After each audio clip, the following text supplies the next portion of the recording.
మన తెలంగాణలో మొట్టమొదటి ఫ్యాక్టరీ అవుట్లెట్ మన ముకుంద జ్యువెలర్స్ లో లైట్ వెయిట్ ఆభరణాలు కలెక్షన్స్ ఎన్నెన్నో అన్ని జ్యువెలరీస్ పై VA కేవలం 2 to 12% మాత్రమే. విచ్చేయండి ముకుంద జ్యువెలర్స్. రోహిత్, ప్రస్తుతం కార్మిక సంఘాలతో పాటుగా వివిధ రాజకీయ పార్టీల నేతలు కూడా శంకర్ గౌడ్ ఇక్కడ చేరుకుంటున్నారు. ప్రస్తుతం తన పార్థివ దేహానికి నివాళులర్పిస్తున్న పరిస్థితి. ఓవైపు అటు ఆర్టీసీ కార్మికుల సమస్యల కోసం మొదటి రోజు చురుగ్గా నిరసనలో పాల్గొన్న శంకర్ గౌడ్ నిన్న ఉద్వేగభరితంగా బలవన్ మరణానికి పాల్పడే ప్రయత్నం చేశారు. కార్మికుడే ప్రయత్నం చేసినా కూడా పూర్తిగా 60 నుంచి 80% కాలిన గాయాలతో ఆసుపత్రికి తరలించక ప్రస్తుతం తన మృతి చెంది. అయితే ఇది నరసంపేటకే కాదు, యావత్తు ఆర్టీసీ కార్మిక లోకం కూడా పూర్తిగా విషాద ఛాయల్లో మునిగినటువంటి పరిస్థితి. ప్రస్తుతం ముత్తోజిపేటలోని తన అల్లుడి ఇంటి వద్ద ప్రస్తుతం డెడ్ బాడీ అయితే ఉంది. ప్రస్తుతం ఇక్కడే అంత్యక్రియలు చేసేందుకు కుటుంబ సభ్యులు ఏర్పాటు చేశారు. ప్రస్తుతం భార్య, 2 పిల్లలు విషాద సంద్రంలో మునిగిపోయిన పరిస్థితి. తాను గత 20 ఏళ్ల నుంచి కూడా ఆర్టీసీలో పనిచేస్తూ ఉన్నాడు. అందరితో కలిసి మెలిసి ఉండేటువంటి ఒక మంచి సహచరిని కోల్పోయామంటూ కూడా ఆర్టీసీ కార్మికుల లోకమంతా కూడా కంటతడి పెడుతున్న పరిస్థితి. ఒకసారి మన కుటుంబ సభ్యులను వాళ్ళు చూడొచ్చు. శంకర్ గౌడ్ సంబంధించిన కూతురు, కొడుకు, భార్య వాళ్ళంతా పార్థివ దేహం వద్దే కూర్చొని నిన్నటి నుంచి కూడా కన్నీరు మున్నీరుగా విలపిస్తున్న పరిస్థితి. ప్రభుత్వం ముందే స్పందించి ఉంటే ఈ బలవన్ మరణానికి శంకర్ గౌడ్ పాల్పడి ఉండేవాడు కాదంటూ కూడా విలపిస్తున్న పరిస్థితి. ఆ శంకర్ గౌడ్ కూతురున్నారు. అమ్మ, ఏంటి ఏమన్నా చెప్పారా మీకు? ఈ 2 రోజులు సమ్మె జరిగింది, ఏం చెప్పారు అసలు? నేను మాట్లాడారా ముందు? డాడీ ఏం మాట్లాడలేదు మాతో. అసలు మాకు తెలియదు, సమ్మె అనేది కూడా తెలియదు. అందరంటేనే బయట వాళ్ళంటే తెలుసు. నిన్న మధ్యాహ్నం పొద్దున్నైతే ఫోన్ చేసిండు, ఇంటికి రా అని చెప్పాడు నాకు. సరే అని చిన్న పాపను పంపించా. ఫస్ట్ నేను ఇంటి వెనుకొస్తానని అన్నాను. వీళ్ళ డాడీ అన్నానికి వచ్చాడు, అన్నం పెట్టే ఆయనకి. ఈ పాప అక్కడే ఉంది. ఇంటికి వచ్చాడట, వచ్చిండంట. సివిల్ డ్రెస్లో ఉన్నారట. సివిల్ డ్రెస్ ఇప్పేసి కాకి యూనిఫామ్ ఉంటుంది కదా వీళ్ళది, అది వేసుకున్నాడంట. నేను వెళ్తానా సమ్మె దగ్గరికి అని అన్నాడట. అసలు ఏం చెప్పలేదట. పాప ఉంది, అమ్ముంది. మామూలుగా అక్కడికి వెళ్తున్నారు కావచ్చు అని వీళ్ళు అనుకున్నారు. వెళ్ళాడంట. నేను అన్నం తిన్నాడు. కనీసానికి ఫోన్ వచ్చింది ఎమ్మటే, ఇలా కిరోసిన్ పోసి అంటు పెట్టుకున్నారు అనేసరికి మేము ఎమ్మటే ఇద్దరం గవర్నమెంట్ హాస్పిటల్ దగ్గరికి వెళ్ళినాం. ఫస్ట్ అక్కడికి వెళ్ళాం, డిపో దగ్గరికి. అటు షిఫ్ట్ చేశారంటే అక్కడికి వెళ్ళాము. అక్కడికి వెళ్తే అక్కడ మొత్తానికి కాలిపోయి ఉన్నాడు డాడీ. ఏమన్నా మాట్లాడా మీరు? అక్కడికి వెళ్ళినప్పుడు ఏమన్నా మీతో మాట్లాడే ప్రయత్నం చేశారా? ఏం లేదు, అప్పటికి మొత్తం చర్మం అంతా 81% కాలిందని చెప్పారు. డాడీ మొత్తం కాళ్ళు చేతులు అటు ఇటు అనుకుంటూనే ఉన్నారు, కానీ ఏం మాట్లాడలేదు. మమ్మీని చూసి ఇట్లా గుడ్ల నుంచి ఇట్లా కారి దాహం వేస్తుందని అన్నాడు. అంతే, ఏమనలేదు. ఇంకా ఏం చెప్పలేదు మాకు. సో ఏంటి, మొదటి రోజు సమ్మె రోజు వెళ్ళాడు కదా, ఏమన్నా ఇబ్బంది అవుతుంది కుటుంబ సభ్యుల గురించి చర్చ చేశాడని?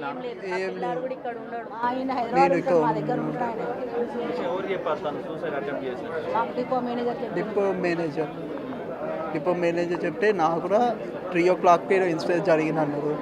జస్ట్ 4:30కి నాకు ఫోన్ వచ్చింది. నాకు ఫోన్ వచ్చేసరికి నేను హైదరాబాద్ నుంచే బయలుదేరినా. తేరితే ఇట్లా అంటే ఆల్రెడీ CID ఇచ్చుకుంటూ వచ్చిండు 2 times ఎగ్జామ్ వరకు.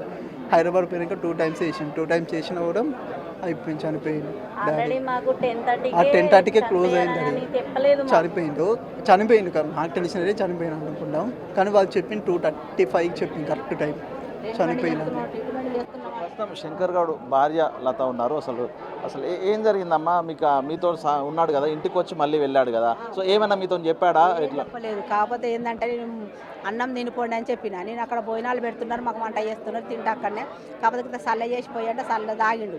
మరి పడుకోండి కాసేపు, ఎండ బాగా కొడుతుంది కదా, సాయంత్రం అక్కడ పోతారంటే లేదు వాళ్ళందరూ అక్కడ ఉన్నారు, నేను ఒక్కరికి ఎట్లా, నేను కూడా పోతా అక్కడికంటే. మరి నేను కూడా వస్తాపా అని నేను అన్నా. నువ్వేందుకు వస్తుడు, నువ్వేమన్నా డిపార్ట్మెంట్ సంబంధించారువా, నువ్వు వద్దు ఎండ కొడతా, నువ్వు ఇక్కడే ఉండు, నువ్వేమొస్తే నేను ఒక్కరిని పోతుంది అంటే నేను కూడా మీ వెనకాల వస్తాపా అని నేను తాళం వేసిన. తాళం వేసుకొని వచ్చేటాలకే ఏదో బాటిల్ పట్టుకోబెట్టు, కానీ ఆ బాటిల్ చూడలే నేను. వాటర్ బాటిల్ మా పక్కింటి అంటుంది కదా, చెల్లె శంకరయ్య మంచి వాటర్ బాటిల్ పట్టుకుపోతానంటే మరి మంచినీళ్ళు కావచ్చు అక్కడ, ఈ పెట్రోల్ అని ఆగుదో లేదో ఇంటికన్నా గుంజుకుని కనిపెట్టలేదు. అది అటెండ్ పోతే వాళ్ళు చెప్పి నాకు, నేను చూడలే. వాళ్ళ పక్కింటి వాళ్ళు అన్నారు, ఏమో బాటిల్లో పట్టుకుపోతాడు చెల్లె అంటే, ఏమో వాటర్ ఇట్లా పట్టుకుపోతాడేమో అని నేను అనుకున్నా, కానీ అదని తెలియదు నాకు. తీరా అక్కడ పోయినాక నాకు ఇది టెన్షన్ వచ్చి వాళ్ళ DM వాళ్ళకి ఫోన్ చేసిన, నేను CI వాళ్ళకు. సరే ఇట్లా మా ఆయన మనస్తాపం చేయండి, మరి డిపోకి వచ్చిండు, మరి కొంచెం ఆయన కనిపెట్టండి, మరి ఏమైనా చేసుకుంటాడేమో, నాకు భయం వేస్తుందని చెప్తే ఆయన అన్నాడు కదా, లేదమ్మా అప్పటికే అయిపోయింది, మీ ఆయన కాలిపోయాడు అని చెప్పిండు.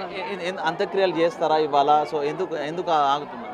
ఏం లేదండి, ఈయన 30 సంవత్సరాల కాదు ఆర్టీసీలో చేస్తున్నారు కదా, ఇదే నర్సంపేట డిపోలో చేస్తున్నాడు అండి.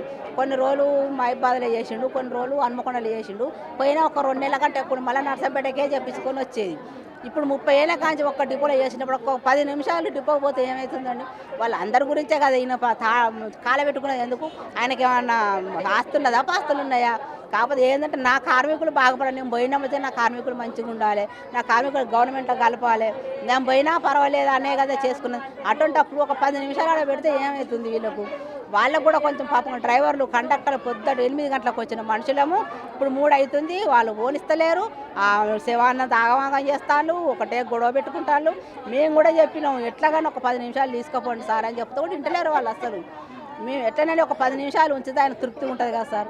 ఆయన అక్కడికి తీసుకెళ్ళిన తర్వాతనే అంతకేళ్ళు చేస్తారు. అంతే ఆడు తీసుకుపోయినాక అంతకేళ్ళు అవుతాయండి. అది ఎప్పుడన్నా కానీ డిపోకి పట్టుకపోవాలి 10 నిమిషాలు అంతే ముచ్చట, ఇంకా వేరేది లేదు.